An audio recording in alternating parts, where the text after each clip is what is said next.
तेल या घी बनाकर या चूर्ण या काढ़ा ये भी डाल सकते हैं।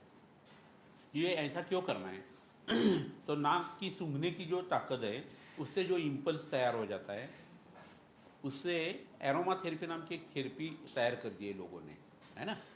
तो कुत्ता जो रहता है पुलिस लोगों का, वो जब आरोपी को पकड़ने के लिए जाता है तो एक डिमार्केशन लाइन ऐसी रहती है, उसके ऊपर वो सूंघता है या उसके बाजू को सूंघता रहता है।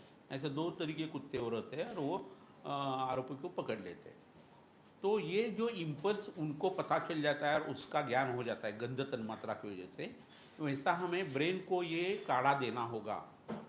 तो काढ़ा हमने अगर बराबर चूज़ कर दिया स्किन के लिए, तो ब्रेन पेट में जो गई हुई दवा है उसको प्रमोट कर देता है, डिनाई नहीं करता है, एक्सेप्टेंस बढ़ जाता है और उससे कमांड जो है ना वो फॉलो हो जाती है।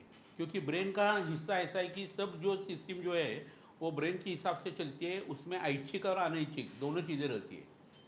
तो पेट के ऊपर, हार्ट के ऊपर या आंतों के ऊपर जो काम होना है वो अलग तरीके की सिस्टम प्राणवस्त्र उसकी करती रहती है। प्राणवस्त्र मूर्धगावता है।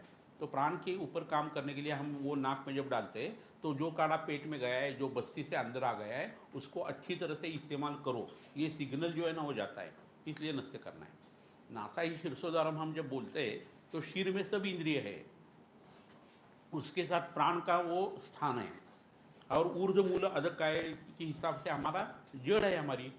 तो वहाँ अगर आपने दवा डाल दी जाए तो डालियों के ऊपर और फल फूल के ऊपर भी आसन आ जाएगा। इसलिए तो नस्य से बच्चा होना वगैरह जो है ये संभव हो जाता है या बीज ग्रंथि की विकृति जाती है। तो नस्य का ये एंगल आप समझ लो। और चरक ने जी ने ऐसे बहुत दवाएं दे दी है जो पान अनावन और बस्ती के लिए इस्तेमाल की गई है।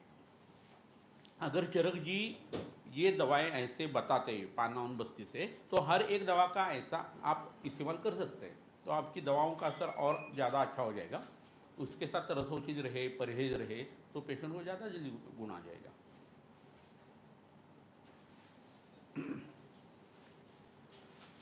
और एक या दो बूंद नाक में डालने से कोई प्रॉब्लम नहीं, दुर्दिन भी रहे तो भी डाल सकते हैं। नस्य जो पूरा नस्य विधि रहता है उसके लिए आपको अर्हता और अनर्हता देखनी चाहिए।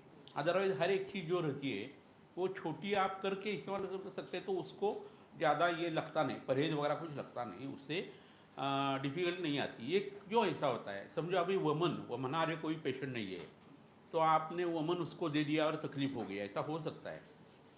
लेकिन लघु वमन दे दिया तो ये तकलीफ नहीं होगी, है ना।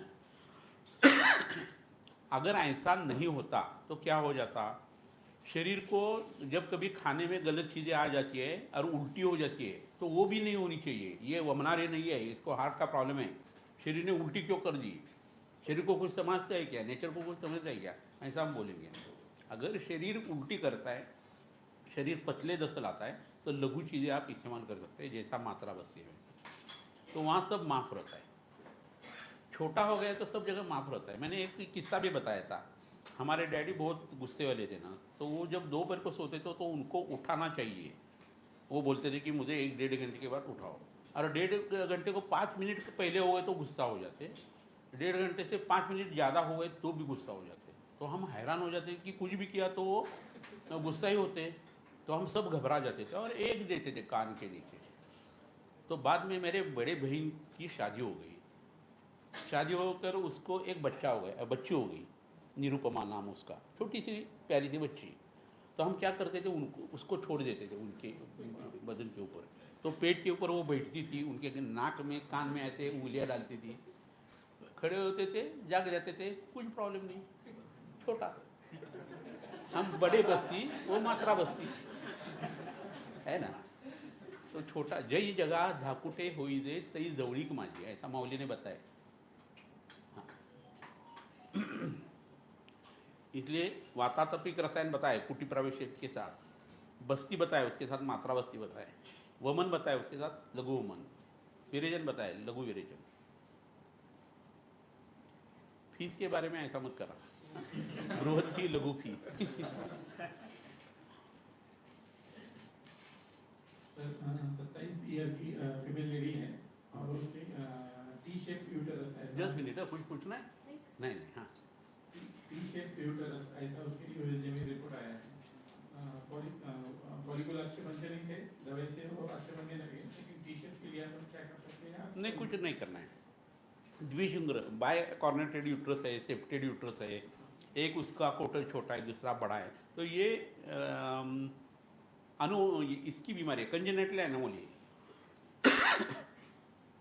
वियोनी विकृताकारा जयंती विकृतेमध्ये, तो उसके लिए कुछ करना नहीं है।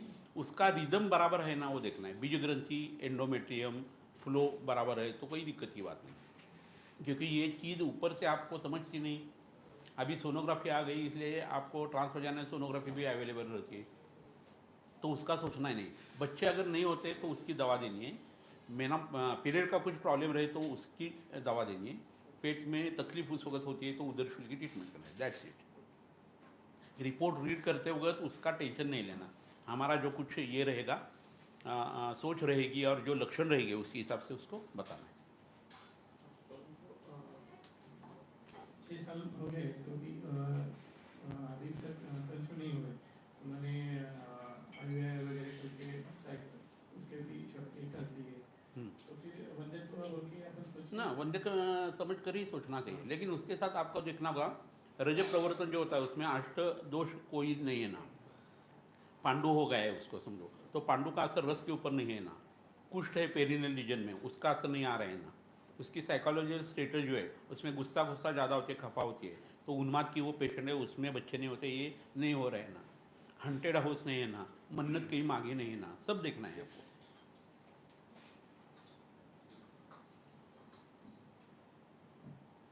सर आज सीएचे पेशंट आले होते, म्हणजे सीए नाही म्हणून म्हटले तुम्ही त्यांना, सीएची औषध तुम्ही दिली होती, त्यांना विचारलं तुम्ही की मधुव्यवस्था किंवा तुम्ही डॉक्टर भेटले होते का, तुम्ही एमआरसी जाऊन आले म्हटले त्या पेशंटला?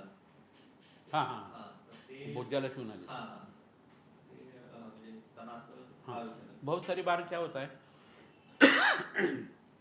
कुछ लोग हमें मिलते हैं और अलग अलग चीज़ें देते हैं, हर एक का भाव अच्छा रहेगा ऐसी कोई बात नहीं रहती। 95% अच्छा रहता है, 5% लोग गलत चीज़ें देते रहते हैं, तो उससे होने वाली जो चीज़ें रहती है ना उसका असर हमारे शरीर के ऊपर आ जाता है। और वो देवता की मूर्ति वगैरह रहती है फिर भी ये असर क्यों आता है, तो देवता की मूर्ति है ये सच चीज़ है, लेकिन वो बनाने वाला जो आदमी है ना उसकी भावना उसके पीछे क्या लग गई है वो इम्पोर्टेंट रहता है ना, तो उसका असर रहता है। अभी गणपति को घर को लाया समझो, मिट्टी का गणपति रहता है, तो आते वक्त उसका हाथ वगैरह टूट गया है कोई वादा नहीं, लेकिन जब उसकी प्राण प्रतिष्ठापना करते हैं, आपके पंच प्राण उसमें आप डालते हैं, आपकी गलत चीज़ें आप दे देते, अच्छी चीज़ें उससे लेते हैं, तो उसमें देवत्व आ गया है। अभी अगर कुछ उसका हाथ वगैरह भंग हो गया तो उसका विधि रहता है, वो करके उसको विसर्जन करना होता है और दूसरा लाना होता है। तो ये चीज़ें मन से बहुत ताल्लुक़ रखने वाली रहती है, और ये हमारा मन जो है ना वो संकल्प करता है, चिंतन विचार उयम च ज्ञेयम संकल्प में यत् किंचित मनसोज्ञेयम तत्सर्व ह्यर्थसोज्ञकम, ये बताए ना। तो काय के लिए वो बताए, तो सृष्टि दो तरह की रहती है, एक मैथुन सृष्टि रहती है और दूसरी रहती है वो संकल्प सृष्टि रहती है।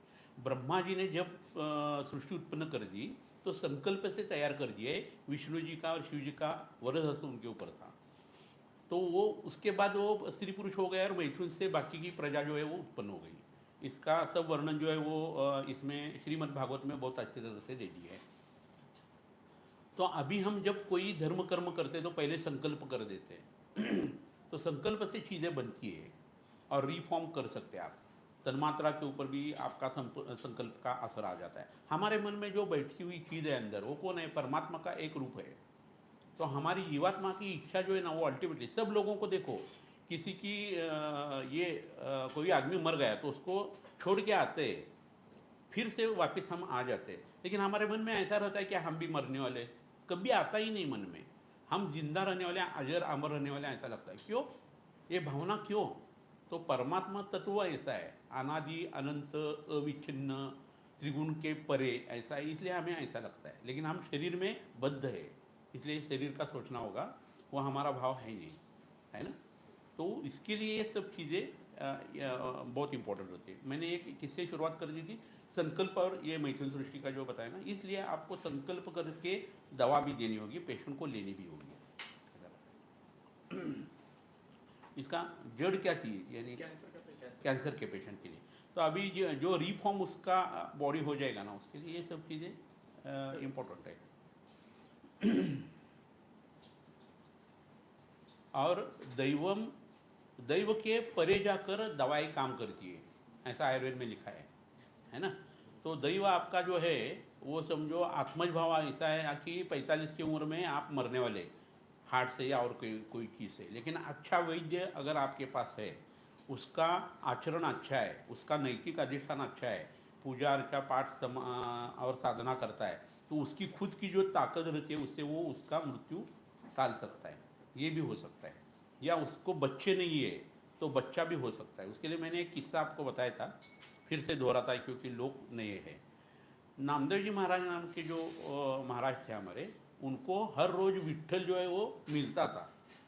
बचपन में उन्होंने एक बार प्रसाद दे दिया और वहीं बैठे रहे, क्योंकि विट्ठल जी आए नहीं और प्रसाद लेते नहीं थे।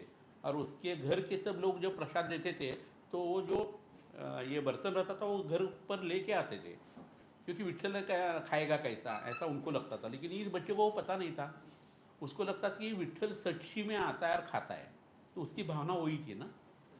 तो विट्ठल आ गए और उन्होंने खा लिया, सब लोग हैरान हो गए।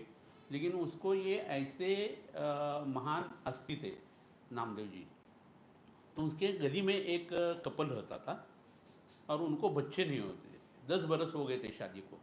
तो वो आ गया और उन्होंने पूछ लिया क्या आप विट्ठल जी से भगवान जी से मिलते, तो हमारे नसीब में बच्चे है या नहीं, जरा हमें विट्ठल जी से पूछकर हमें कल बता देना।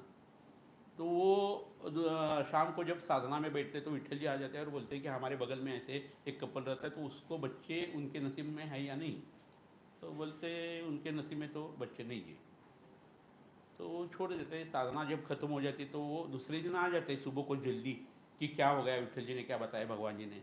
तो बोलते आपको गलत लगेगा, बुरा लगेगा, लेकिन विट्ठल जी ने बताया कि आपके नसीब में बच्चे नहीं है। बात खत्म हो जाती है।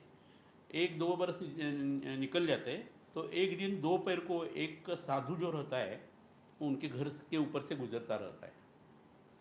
तो वो अंदर आ जाता है और उस औरत को पूछ लेता है, उस कपल में से जो औरत रहती है उसको, कि मुझे पानी चाहिए, बहुत प्यास लग गई है। तो वो पानी पी लेता है बैठ कर थोड़ा सा, और थोड़ा विश्राम कर देता है। और उस औरत को पूछ लेता है कि तुम इतनी छोटी लड़की हो, अभी अभी शादी हो गई लगता है, तुम्हारी उम्र भी ज़्यादा नहीं, तुम्हारा चेहरा ऐसा म्लान क्यों हो गया है। तो बोलती है हमें बच्चे नहीं हैं। तो वो 2 फल निकाल देता है झोली से और बोलता है कि ये खा लो, आपको बच्चे हो जाएंगे। वो मन में हंसती है कि कैसा साधु है ये, भगवान जी वहाँ बोल रहे हैं कि हमारे नसीब में कुछ नहीं है और ये क्या चल रहा है। लेकिन वो फिर भी औरत का दिल रहता है, बच्चा तो होना चाहिए, परिपूर्ण तो उसके लिए आएगा नहीं, उसके हिसाब से वो ले लेती है और दोनों खा लेते हैं। और तीसरे दिन उसके पाँव भारी हो जाता है और उसको कंसेप्शन हो जाता है। तो अभी गुस्सा हो जाती है वो सब दोनों कि नामदेव जी क्या बता रहे हैं, झूठ बोल रहे हैं, विट्ठल जी उनको मिलते हैं। यहाँ से उनकी शंकाएँ शुरू हो जाती हैं। फिर से वो आ जाते हैं वहाँ। आने के बाद बोलते कि नामदेव जी आपने क्या बताया, मेरे बीवी के तो पाँव भारी हो गए अभी। तो बोलते मैं आज शाम को फिर से विट्ठल जी को पूछ लेता है, कल आ जाना। शाम को वो बैठते थोड़े गुस्से में ही, फिर भी भगवान जी आ जाते हैं सामने और बोलते आपने क्या कर दिया ये, उस औरत को आपने बता दिया कि बच्चे नहीं होने वाले और वो तो अभी प्रेग्नेंट है। तो विट्ठल जी उसको बोलते तुमने मुझे पूछा क्या था, उसके नसीब में बच्चे हैं या नहीं।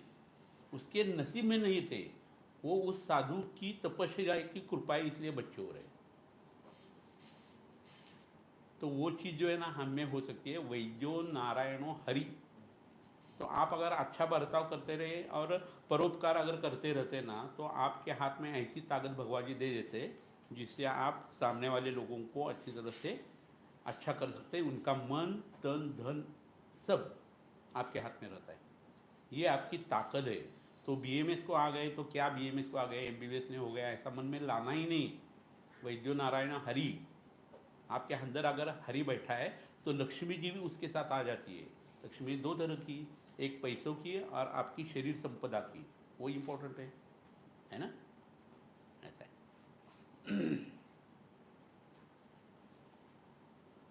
सर आज ते बच्चू आला होता एक छोटासा लिव्हरचं ऑपरेटेड झालेलं होतं ना, हम्म, तुम्ही त्याच्यावर ते आपला लेप जो आहे त्याच्यात खराब झालेले केळं वगैरे मिक्स करून 3 हाँ, दिवस असा लेप ठेवायचा. नारळ नारळ, हाँ। अस्थि विदर्भ जी का जो लेप बताया ना, वो पेट को जब एब्डोमिनल ऑर्गन्स में कहीं भी मैलिग्नेंसी रहे, specially that is related with liver और पैनक्रियाज, उसके लिए वो लेप बहुत फ़ायदा करता है।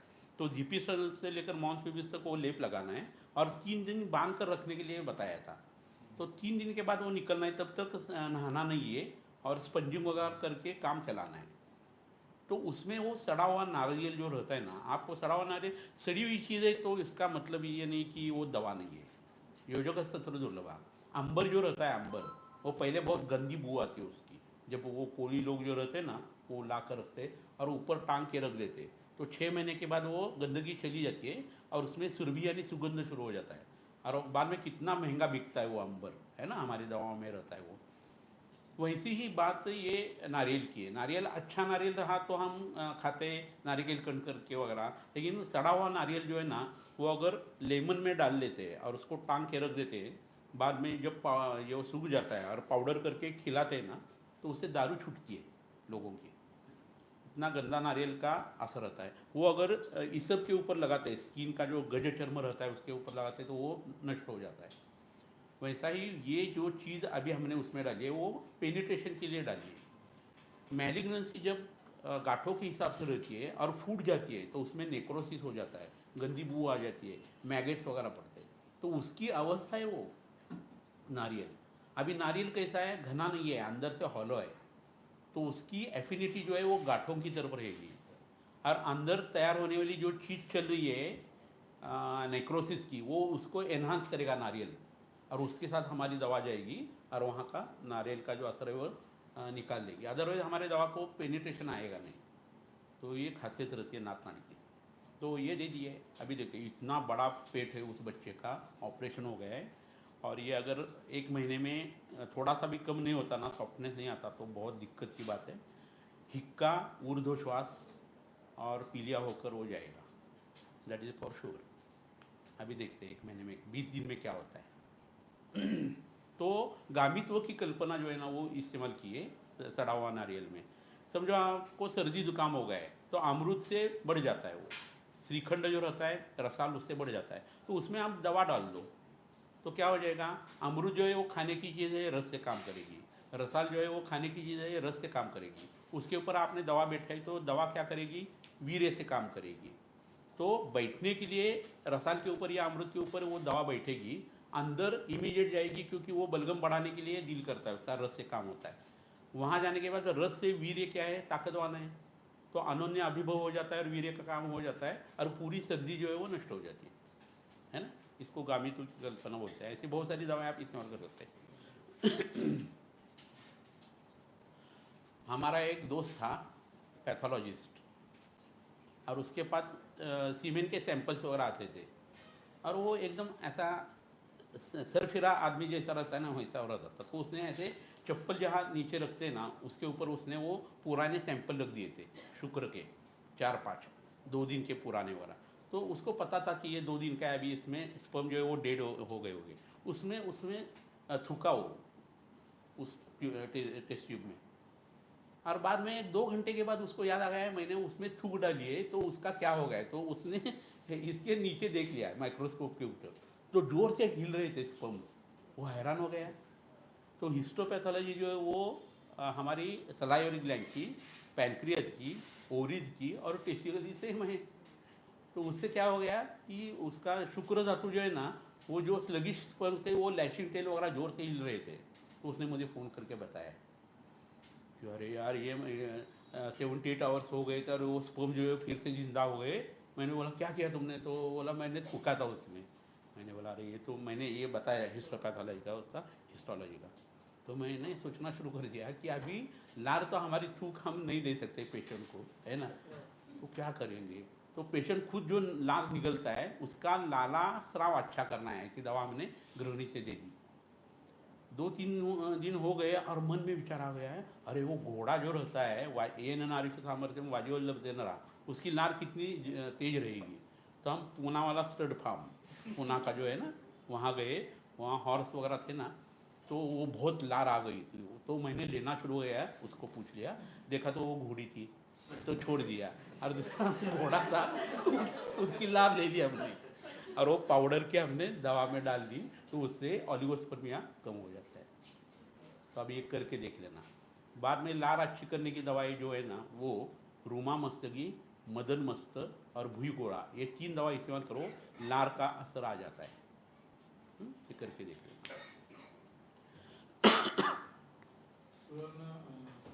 स्वर्णश्री भी आपने बताया था हाँ, स्वर्णक्षीरी और बरगद का जो ये रहता है चीक, वो उससे भी अच्छा काम होता है। तो you should be always on experiment. जो कुछ मन में आता है ना, एग्जीक्यूट करो पेशेंट के ऊपर। आपके माए बाप पेशेंट जो है ना, वही आपके गिनपी गए, ऊपर गुण परीक्षा से ही देखने। बाद में लैब में वगैरह जाना है, रिसर्च पेपर करना है, कर लो, लेकिन पहले आपको ये एडिसन जैसा था ना, वैसा हमें बर्ताव करना चाहिए। वो बहुत सारी चीज़ें खोजता था, पेटेंट लेता था, और उसके ऊपर बाकी के लोग जो है ना, वो ये करते थे, रिसर्च करते थे। वो ये अभी मूवी जो चल रही है, सब चलते रहते हैं, वो एडिसन ने पहले उसका पेटेंट ले लिया था, खोज निकाली थी।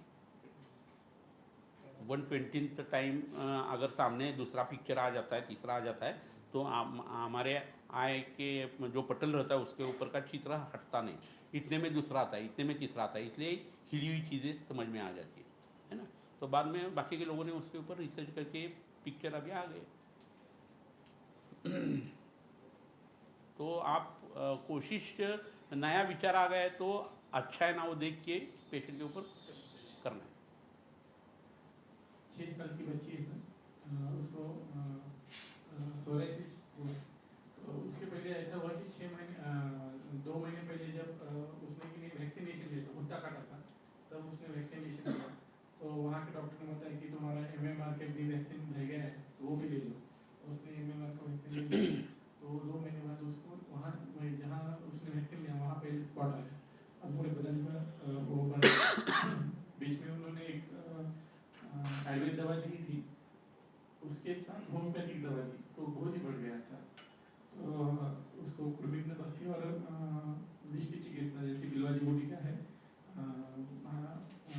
कल्याण गुरुद्वारे में देख के उसका अच्छा असर आ गया है, लेकिन और कुछ सोचना चाहिए विष के बारे में।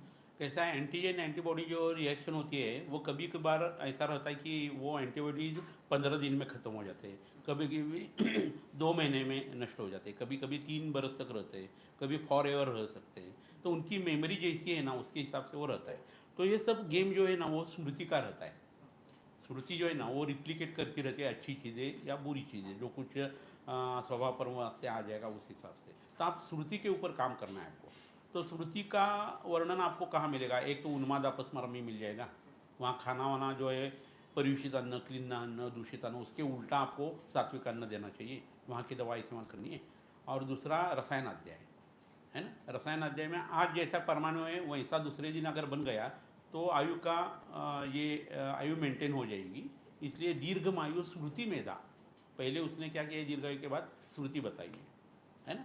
हम अभी हमारे पुरखे जो है 3000 बरस पहले के तुम्हारे, तो तुम्हें क्या पता है उनके बारे में? कुछ नहीं, लेकिन उसका नोज या ओठ या आँख तुम्हारे शरीर के ऊपर है, because of what? Smriti, power of recollection जो है ना, उसकी वजह से। तो उसकी तरफ ध्यान दे दो तो और काम अच्छा हो जाएगा।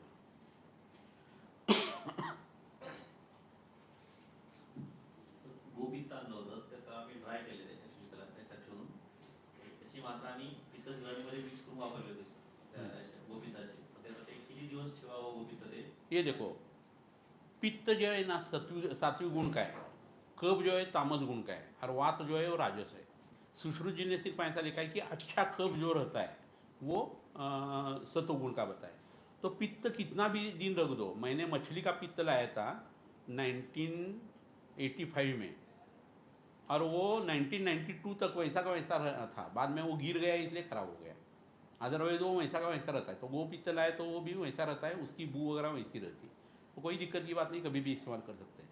लेकिन आप उसकी भावना दे दो, है ना, पित्त के जो गुण हैं उसके हिसाब से, या पपड़ी उसकी तैयार करके आप इस्तेमाल कर सकते हो, या दवा में ये करो। अभी देखो, हिंगाशक चूर्ण जो मैं पहले इस्तेमाल करता था, तो बाकी के लोगों से अलग थोड़ा करना चाहिए, हमारी सोच थी पहले से।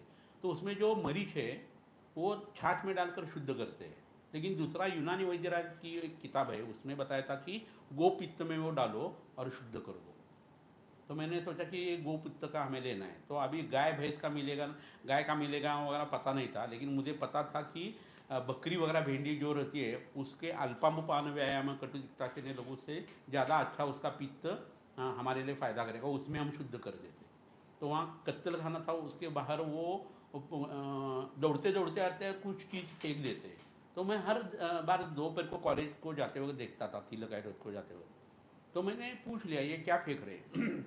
तो मैं बोला कि बकरी को काटने के बाद और उसका खोल निकालने के बाद अंदर जो गॉल ब्लैडर रहता है ना, वो काट करके वो फेंक देते हैं। वो अगर वहाँ लग गए ना तो पूरा माउस जो रहता है वो कड़वा हो जाता है। तो मैं वहाँ खड़ा रहा, उन्होंने डाल दिया तो हमने कैच कर दिया। लाए 3 गॉल ब्लैडर लाए, उसमें पित्त था, उसमें मरी डाला। आप बिलीव नहीं करेंगे, उससे तैयार होने वाला जो हिंगाचल चूर्ण है, सरसप राई इतना देना होता है, नहीं तो पेट में इतनी जलन हो जाती है, पेशेंट बम मारता है, इतनी आग होती है। छाछ से ऐसा होता नहीं। तो आपको कफज गुल्म वगैरह के पेशेंट रहे या भूख जिनको लगती नहीं कफ की वजह से, या ठंडक जहाँ बहुत ज़्यादा है वहाँ अग्निवांड हो गए, तो उसको ये कर सकते हैं आप, है ना। तो ये भी आप सोच मन में रखते जाए।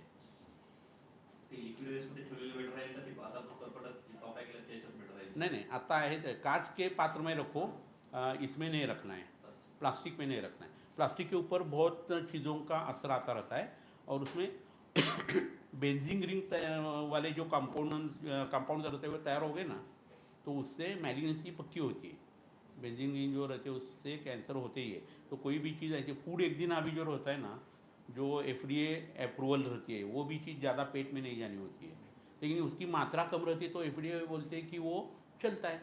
लेकिन आपको यहाँ ही सावधान कर देता हूँ, अति मात्रा का असर अलग तरीके आपको सोचना होगा। खाद्यात्मा मनक कालो दिशेष द्रव्य संग्रह, ये काल द्रव्य आप मानते हैं ना, तो अति मात्रा की व्याख्या अलग होती है वैद्य के हिसाब से। आपको समझ में नहीं आई कि आज मैं आपको समझा देता है। हर रोज आप इतना इतना फूड एक दिन लेते हैं और 3 वर्ष सेवन करते हैं, तो उसकी मात्रा जो है काल के हिसाब से अति मात्रा हो गई। एक ही दिन आपने पेड़ जो है वो 250 ml का लगा दिया, आपको दारू चढ़ेगी। लेकिन हर रोज़ आप 4 ml 5 ml लेते और 10 बरस लेते ना, आपका लीवर सफर हो जाएगा। ओ के साथ में ये चीज़ अच्छी चीज़ों के लिए रहती है, खाना पीना रसायन वगैरह के लिए, गलत चीज़ों के लिए नहीं। गलत चीज़ गलत ही रहती है, कभी भी करो। तो अति मात्रा का ये आप सोच लो। कोई भी बोलता है ना मैं पाव भाजी जो है वो हफ्ते में 2 बार खाता है, कितने बरस चल रहा है? 20 बरस खा रहा है, सफ़र होगा, है ना। और आज क्या करना चाहिए? पाव भाजी खा लो, दारू जो है लगा दो, विरेचन करो, रक्तमोक्षण करो, शिरोधारा करो, बीच बीच में आपका पूरा खाना जो है वो सात्विक अन्न होने दो, चलेगा। लेकिन आप वो भी करेगी ये भी करेंगे तो यू मस्ट सफर, है ना। तो अति मात्रा का ये आज आपको मन में आ गया। केस टेकिंग के वक्त ये सब चीज़ें बहुत मायने रखती है। पोहा खा रहा है और बर्फ़ का पानी पीता है फ्रीज का, तो ये 16 बरस की उम्र से लेकर 30 बरस तक, ये 35 बरस तक के जो लोग रहते हैं ना, हफ्ते में 2 मरतबा पोहा खाते हैं और खड़े रह के फ्रीज का पानी पीते हैं। किडनी फेल होती है उससे। किडनी फेलियर के जो 40 बरस हमने पेशेंट देखे हैं ना, उसमें ये कारण मिलता है। पोहा भून लो, पकाओ, कभी कभी खा लो, उसमें ये जो रहता है हरा धनिया डालो, तो वो यूरिन के ऊपर अच्छा असर कर देता है। भुना हुआ नहीं है तो पोहा तकलीफ देगा, द्रव गुण से और गुरु गुण से आपको अग्निमांद्य करेगा। ठंडा पानी है उसको गर्म करना पड़ता है शरीर को, तो वो टेम्परेचर जो बढ़ जाता है वो आमाशय में हो जाती है चीज़। आमाशय से स्नेह वृक्को पुष्यति, वृक्क में जो कुछ मेद है उससे आमाशय के स्नेह का पोषण होता है।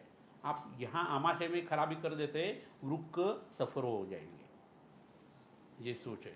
तो छोटी सी चीज़ है लेकिन मायने रखती है ना। तो निदान संक्षिप्तः क्रियायोगो निदान परिवर्जनम, गुर्दे ऐसी चीज़ है तीनों जर्मिनल लेयर से बनती है, उसके पीछे लगना इतना दिक्कत की बात रहती है। तो ये छोटी छोटी चीज़ें सब मायने रखती है ना। तो आपको ये सब सोचना होगा निदान का। तो संप्राप्ति भंग बाद में आगे जाकर हो जाएगा, अदरवाइज व्याधि संकर हो जाएगा, उपद्रव हो जाएगा और पेशेंट मर जाएगा। फिर भी कुछ कुछ लोग ऐसे रहते हैं वो सुनते ही नहीं। बम्बई में मैं जब प्रैक्टिस करता था ना, तो वहाँ एक सिंधी आदमी आ गया, बच्चा, उम्र 28, उसको उठा के ऐसा लाया था, लीवर मैलिग्नेंसी और पेट बढ़ गया था पानी, और वो बैठते बैठते वो बोलता है मैं हर रोज़ पानी पूरी खाता है, मैं बंद नहीं करेगा तो आप मुझे दवा दे दो। मैंने बोला उसको बिठाओ ही मत, जाने दो बाहर, क्योंकि आढ्यरोगी भिषगवशा ज्ञापको सत्वानुपी, वो 28-30 प्लेट ये गोलगप्पे खाता था। वो कम नहीं करे तो वो मरेगा ही ना। ये क्या हो गया है, टैप से पानी गिर रहा है बाल्टी में, बाल्टी से पानी हम निकल रहे मग से, और टैप गिर रहा है, निकल रहे, कब तक चलेगा, है ना। ये गलत है। तो लोगों को ये समझाना चाहिए। और जो विगत आयु लोग रहते हैं ना, वो सुनते नहीं, वो मर जाते। और इंद्रियस्थान में ये बताया है कि वैद्य का कोई सुनता नहीं ना, और बीमारी अगर निबिड़ रहे, उम्र कम रहे या ज़्यादा रहे, वो पेशेंट मरता है। इस कुर्सी में बैठ गए तो हर एक पेशेंट अच्छा होगा, ऐसी कोई बात नहीं रहती। लेकिन जो शास्त्रों ने बताया वो तो हमें कहना होगा। वो अगर नहीं सुनते तो यू विल सफर लॉट, है ना, ये तो पक्का है। और संप्राप्ति बढ़ती ही जाएगी। ऐसे लोगों के पेशेंट का कुछ ज़्यादा प्रॉब्लम नहीं रहता खुद का, लेकिन आजू बाजू से उसके ऊपर प्यार करने वाले लोग रहते ना, उनका तो नरक हो जाता है यार। क्योंकि उनको लगता है कि इसने सब करना चाहिए, उनको वो आदमी व्यक्ति चाहिए रहती है, और वो सुनता नहीं, तो बहुत फ्रिक्शन पॉइंट आ जाते हैं उसमें।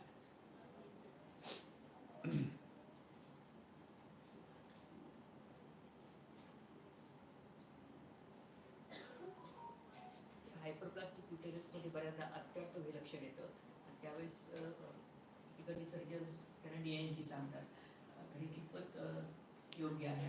बराबर है। एंडोमेट्रियम की साइज़ अगर ज़्यादा हो गई ना, 16-18 वगैरह, तो उसमें मैलिग्नेंसी भी हो सकती है। इसलिए हमें पहले क्या करना चाहिए, CA 125 की जांच करवानी है और पैप स्मीयर एग्जामिनेशन करके लेना है। वो नॉर्मल रहे तो वमन, लघु वमन या बृहद वमन देके, सुश्रुत जी ने जो रक्तपित्त अध्याय में बस्ती बताया है, प्रियंगवादी बस्ती, वो लगवा कर आप उसकी ट्रीटमेंट कर सकते हैं। पहली बात ऐसी है कि अति प्रवृत्ति संगोवा सीरानाम ग्रंथियों का जो बताया ना सूत्र, उसमें अति प्रवृत्ति हो रही है। तो अति प्रवृत्ति किस वजह से हो रही है, वो पेशेंट का प्रॉब्लम जो है वो अत्यार्तव है, रक्त प्रदर है, पित्तज रजोदुष्टि है, या रक्त पित्त है, ये पहले तय करना होगा और उसके हिसाब से उनको ट्रीटमेंट देनी होगी। तो उसमें एक तरीका ऐसा रहता है कि वो जब DNC कर देते हैं और वो छिलका निकाल देते हैं ना, तो उससे क्या हो जाता है, रक्त स्राव हो जाता है, और उसकी वजह से अग्रेस्रोति दूषिता ऐसा हो जाता है, और गंदा रक्त निकल गया तो अपने आप रुक जाता है। लेकिन हमें अग्निसंदीपनार्थम च रक्त संग्रहणाय च दोषाणाम पाचनार्थम च परम तीर्थे रूपाच, इस हिसाब से आपको ट्रीटमेंट करनी होगी, चाहे बीमारी का डिफरेंशियल डायग्नोसिस कुछ भी होने दो। फिर भी एक लेटेंट चीज़ इसमें रहती है कि उस औरत को या बच्ची को ये पूछना है कि आपके मम्मी डैडी की रिश्ते में शादी नहीं हुई ना। बहुत सारे भोरी लोग, आदिवासी लोग जो रहते हैं ना, उसमें कंसर्न मैरिज बहुत रहता है, सुलत भाई बहनी की शादी हो जाती है। तो उससे फैक्टर 9 नाम का घटक जो रहता है खून में, वो एब्सेंट रहता है, और उसकी वजह से उनका खून जमता नहीं। तो जिसका अभाव है उसका भाव नहीं हो सकता, उसको डॉक्टर के पास जाकर वो जो कुछ दवा रहती है उसको हर महीना लेनी पड़ती है। That is the only solution. उसमें आप बाकी चीज़ें जो है ना, पांडु वगैरह सब अच्छा कर सकते हैं, लेकिन जिसका अभाव है उसका भाव आप नहीं कर सकते। तो बाहर से वो जो चीज़ मिलती है वो करते जाएंगे।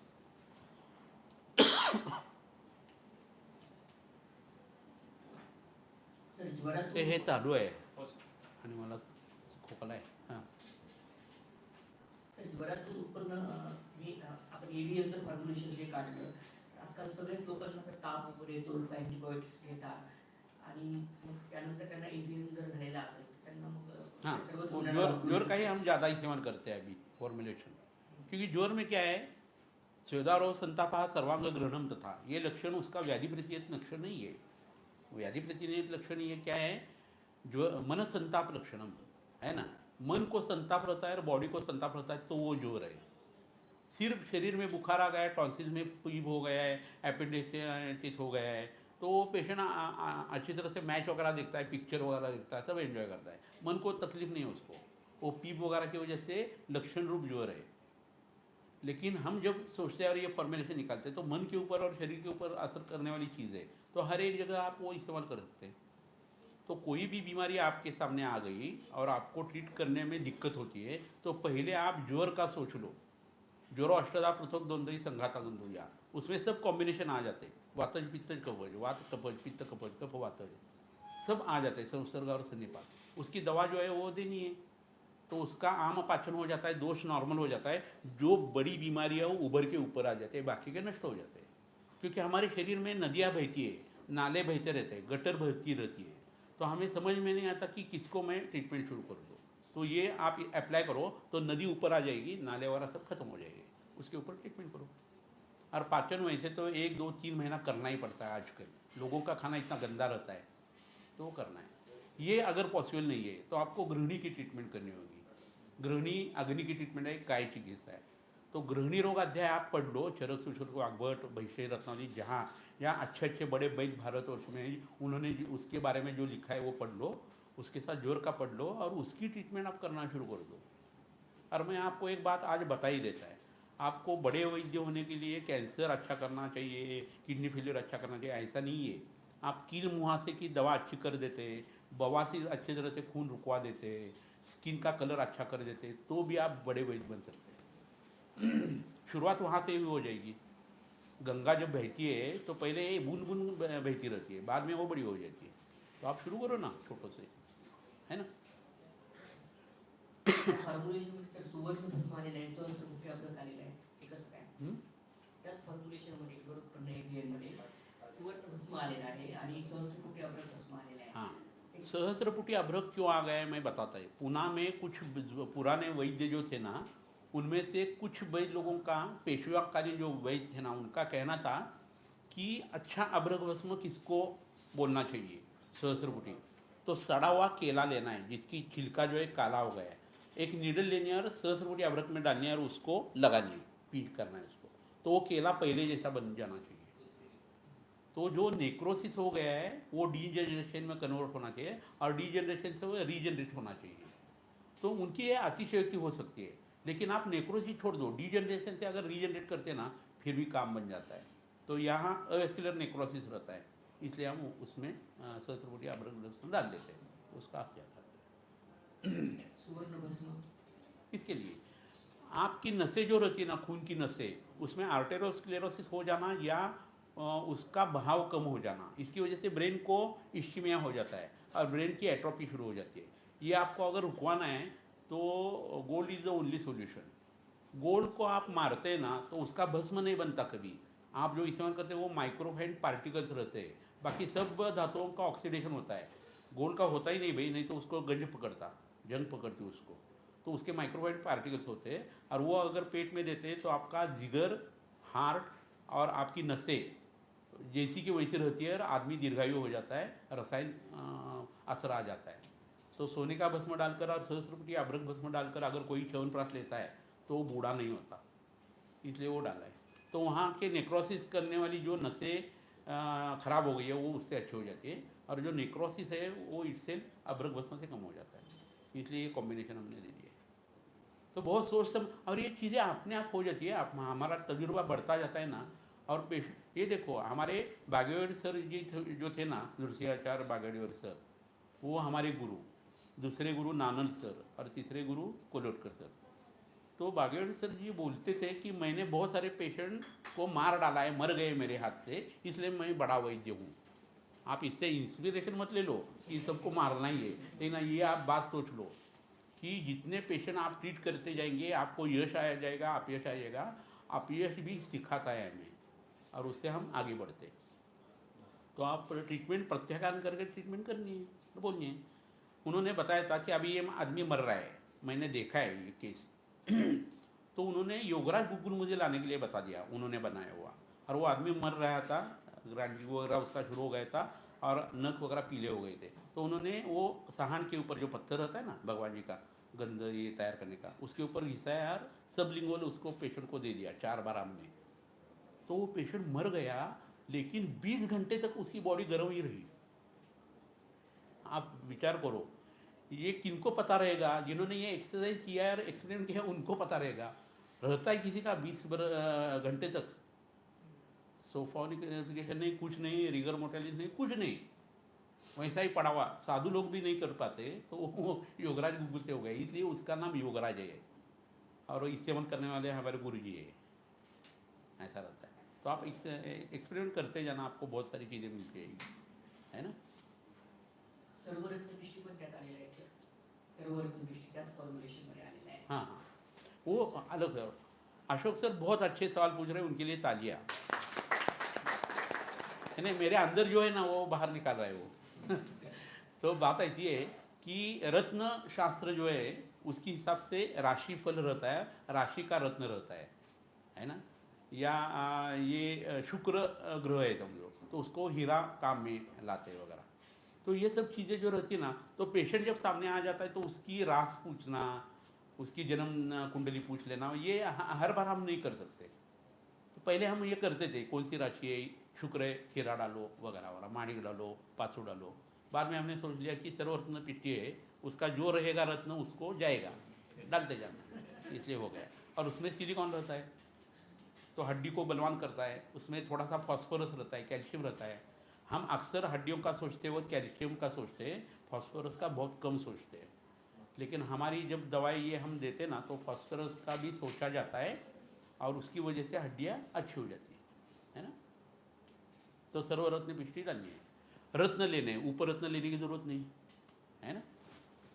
इंडियन टीम लेनी है, उसका जो सपोर्टिव स्टाफ है उसको नहीं लेना है ना।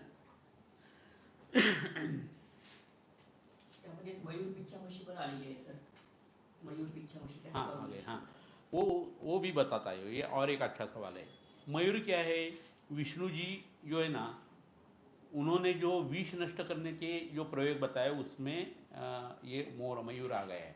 मयूर है तो कोबरा का विष वगैरह चढ़ता नहीं उसको। मयूर के शरीर में जो पर ये रहते, पंख रहते, उसमें कॉपर भी मिलता है और गोल्ड भी मिलता है। तो कोई बर्ड का एक्सपर्ट आ गया, बायोलॉजिस्ट आ गया, जूलॉजिस्ट आ गया, वनस्पति शास्त्रज्ञ आ गया, खनिज वाला कोई आ गया, हवामान का विचार करने वाला मेट्रोलॉजिस्ट आ गया, तो सब मिलके ये सोच सकते हैं कि मयूर के शरीर में ताम्र से सोना कैसा उत्पन्न हो सकता है। तो नागार्जुन ने वगैरह जो बताया ना, रस सिद्धि बताई है, वो ऐसी ही खोज होगी ना। तो वो क्या खाता है पीता है, कब उसका ब्रीडिंग पीरियड रहता है, अंडा कैसा रहता है, उसमें वो यॉक कैसा रहता है, उसके कंटेंट क्या है, ये समझ में आ गया तो तांबे से सोना बनना तय है ना। ये उसमें समझ में आ जाता है। इसलिए मयूर का जो रूपक है ना हमें बहुत इंपॉर्टेंट है। और जो सोना है उससे मर्क्यूरी तैयार होता है, ये तो पता है। NCL जो हमारे यहाँ की पूना की ये है ना, नेशनल केमिकल लैबोरेटरी, उसमें एक कप रखा था, उसमें 2 इलेक्ट्रोड्स थे और बीच में सोने की एक ये लगाई थी, तार लगाई थी, और उसके ऊपर जोर से विद्युत प्रवाह छोड़ने का काम इंदिरा गांधी जी ने कर दिया था। तो नीचे पारद होके नीचे गिर गया वो जो सोना था वो। तो अगर सोने से पारद होता है तो पारद से सोना भी होता है, लेकिन माइन से निकाला हुआ सोना जितना सस्ता होता है उतना ये सब करने के लिए महंगा पड़ता है, इसलिए कोई बनाता नहीं।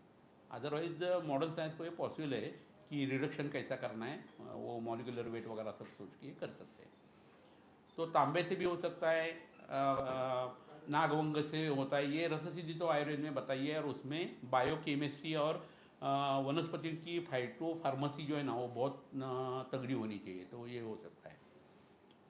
तो अभी तुमने क्या पूछ लिया था, मयूर पिच्छा मछी, तो वो क्यों दे दिए। तो मयूर जो है वो ऐसा चलता रहता है क्या, नहीं, उड़ता रहता है। तो उसमें क्या है, वायु और आकाशीय तत्व है।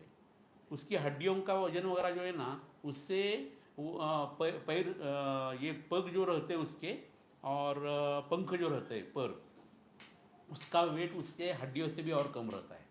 तो उसमें योगवाही वायु है, उसका हमने भस्म बनाकर या ये तैयार करके डाल दिया है। ताम्र जो रहता है वो यकृत उत्तेजना करता है। सुवर्ण जो रहता है वो हृदय को विमल बना देता है, निर्मल बना देता है। हृदयावरण चिकित्सा जो आगत तंत्र में आ जाती है उसके हिसाब से ही हो जाती है।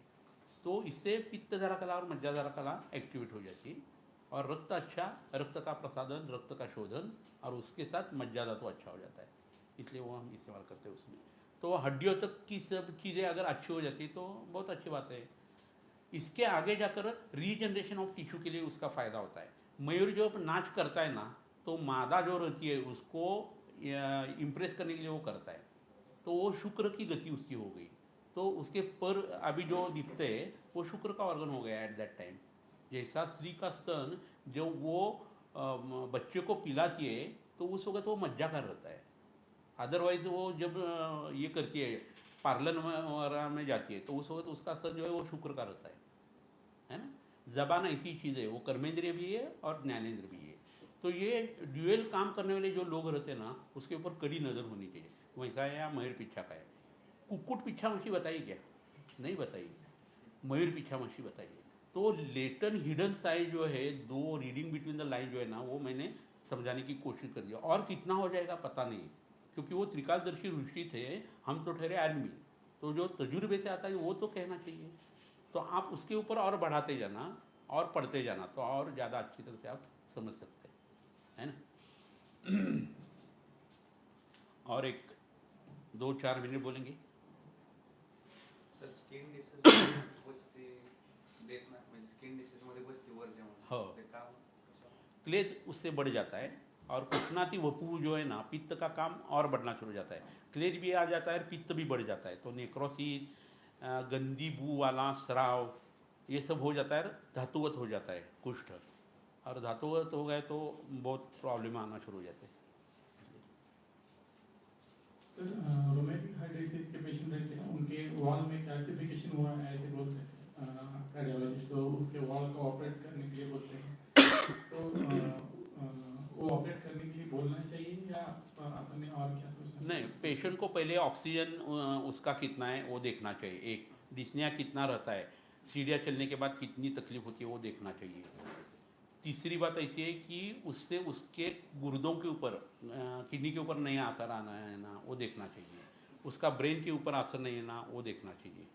खून पतला करने की दवा उसको जो चलती रहती है, वो उसका साइड इफ़ेक्ट कुछ नहीं आ रहा है ना, वो देखना चाहिए। और ये होने के बाद हमें निदान क्या करना है, हृदय रस का ऑर्गन है, रस धातु में अस्थि धातु का भी मार्गगमन है। तो उसमें क्या होना चाहिए, जो नसें है उसमें क्या रहता है, मेद और रक्त रहता है। पित्त जो है वो रक्त में रहता है, ईश स्निग्ध है, और मेद जो है वो स्निग्ध है, स्नेहनीय है। तो हमें क्या करना होगा, वहाँ स्निग्धता बढ़ानी होगी। तो अभी देखो रक्त पाचक में क्या है, पटोल, सारिवा, मुस्ता, पाठा, कटोरोहिणी। तो पटोल जो है वो मधुर विपाक है, उसको ले लेना। सारिवा जो है स्निग्ध, उसको ले लेना। मुस्ता नहीं चाहिए, कटोरोहिणी नहीं चाहिए, क्योंकि उसमें स्निग्धता नहीं है। किरात, तिक्त, अमृता, चंदनम, विषभेषजम, ये मेदोपाचक है। किरातिक्त छोड़ दो, अमृता मधुर विपाके ले लो, चंदन छोड़ दो, विश्व भेषज मधुर विपाके उसको ले लो। ये 4 ले लो और शाम को दे दो तो स्नेहन हो जाएगा। बची हुई चीज़ें वो खाना खाने के बाद दे दो, तो उससे कब कम हो जाएगा। ये 3 महीना करते रहेंगे तो खून की नसें जो है वो अच्छी होना शुरू हो जाता है। माइट्रोलोल वगैरह का जो स्टेनोसिस है वो कम होना शुरू हो जाता है। उस वक्त आप क्या करें, फेफड़ों के पीछे और हार्ट के पीछे, मेडियल के पीछे अनाज चक्र है, वहाँ मरीच और निशा का लेप लगा दो। तो हार्ट का जो काम करने का जो उसका तरीका रहता है प्लेक्सिस का, वो अच्छा हो जाता है। इसके साथ आप क्या करो, एरंडपाक नाम की दवा रात को सोते वक्त दे दो। और अस्थि धातु वहाँ गया है तो उसको खींच के लाना है, फिर से तुम पकवाशय में पड़े रहो। तो तिक्त क्षीर बस्ती देना है। उसमें क्या है, आमल की स्निग्ध, अमृता स्निग्ध, स्निग्धता बढ़ रही तो उसको मारने के लिए मुस्ता, उसका क्षीर बस्ती, हो गया काम। तो ये करते रहे तो सांस फूलना कम हो जाता है। बाद में आप श्वास की ट्रीटमेंट करो, बाद में आप आर्शर रहे तो उसकी ट्रीटमेंट करो, बाद में मोटापे की ट्रीटमेंट करो। एक बार का खाना कम कर दो, चेस्ट को लगाने के लिए कुछ चीज़ें देते जाओ, फेफड़ों की ताकत और बढ़ाओ, तो आपका काम आसान हो जाएगा। संभवतः उस पेशेंट का ऑपरेशन चल सकता है। फिर भी अगर वो मरने वाला है, इतनी अगर दिक्कत है उसके शरीर में, तो उसका वॉल जो है वो रिप्लेस करके लेना है। वो पॉलीप्रोपिलीन का मिलता है, प्लास्टिक का, या सुअर जो रहता है उसके स्किन से बनाया हुआ रहता है। तो सुअर का जो है वो अच्छा है, लेकिन उसकी ड्यूरेबिलिटी कम रहती है, उसको इन्फेक्शन पकड़ते नहीं जल्दी। और ये दूसरा रहता है, उसमें मैकेनिकल फॉल्ट आ सकता है। तो प्री ऑपरेटिव कुछ चीज़ें ऐसी करनी चाहिए और पोस्ट ऑपरेटिव करनी चाहिए। और हार्ट का प्रॉब्लम है तो किडनी और ब्रेन को आप सपोर्ट देते जाए। तो उस पेशेंट को 10 बरस के बाद अगर मरने वाला है वो, तो 30 बरस तक वो जिंदा रहेगा, उसकी नॉर्मल जो लाइफ स्पैन है वो कंज्यूम करेगा। तो ये सब चीज़ें हम कर सकते हैं। पेशेंट को ये सब उसको विथ साइंस बताना है, स्केच करके, ड्राइंग वगैरह करके। वो कितना भी मेड रहे या मुलकरीन रहे, उसको बताना है। उसको पता चल जाता है कि ये डॉक्टर मेरे लिए बहुत कर रहा है।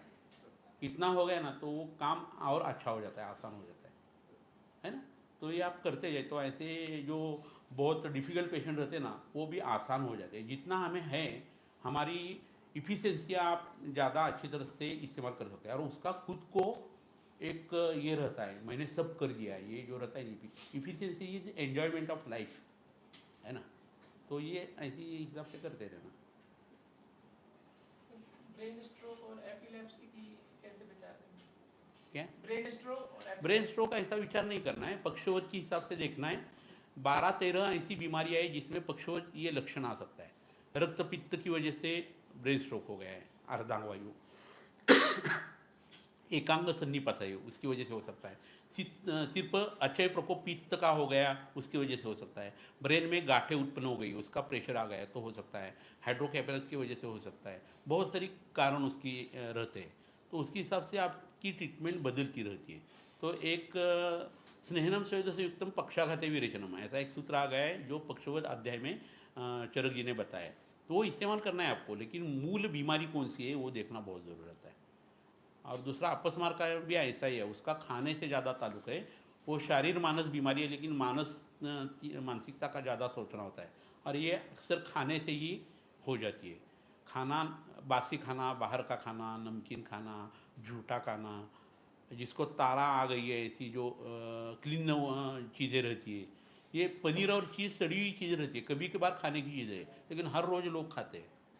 तो जो कंट्री साइड में आप अगर रूरल एरिया में जाते हैं ना और साइकिल से दो लोग आ रहे हैं और भिड़ गए एक दूसरे को, तो उतरते यार दोनों पूछ लेते हैं एक दूसरे से, लगा नहीं ना आपको।